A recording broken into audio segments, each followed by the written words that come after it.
আওয়ামী লীগের দোসররা দেশকে অস্থিতিশীল করতে এখনো চক্রান্ত করছে বলে অভিযোগ বিএনপি নেতাদের। বন্দি চুক্তির আওতায় শেখ হাসিনাকে দেশে ফেরত দিতে ভারত সরকারের প্রতি আহ্বান জানান তারা। বৃহস্পতিবার ঢাকায় আলাদা অনুষ্ঠানে এসব কথা বলেন দেশটির নেতারা।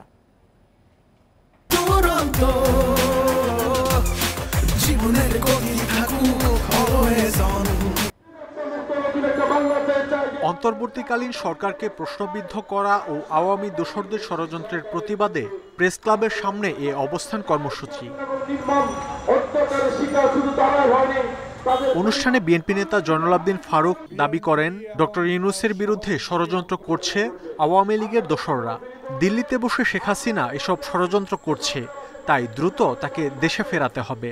দয়া করে শেখ হাসিনাকে বাংলাদেশে ফেরত দিতে হবে। যদি স্বাধীন দেশের গণতান্ত্রিক দেশের প্রধানমন্ত্রী আপনি হয়ে থাকেন, বন্দি চুক্তি যদি আপনার সরকারের স্বাক্ষরে থাকে, তাই দেরি আর না করে বাংলাদেশে শেখ হাসিনার বিরুদ্ধে 500-র দিকে মামলা হয়েছে, আজকে তাই তাকে হস্তান্তর করুন।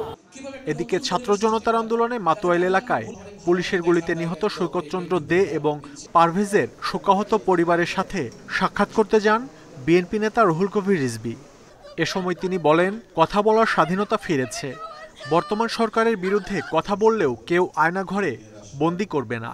এজন্যই 17 বছর লড়াই করেছে বিএনপি।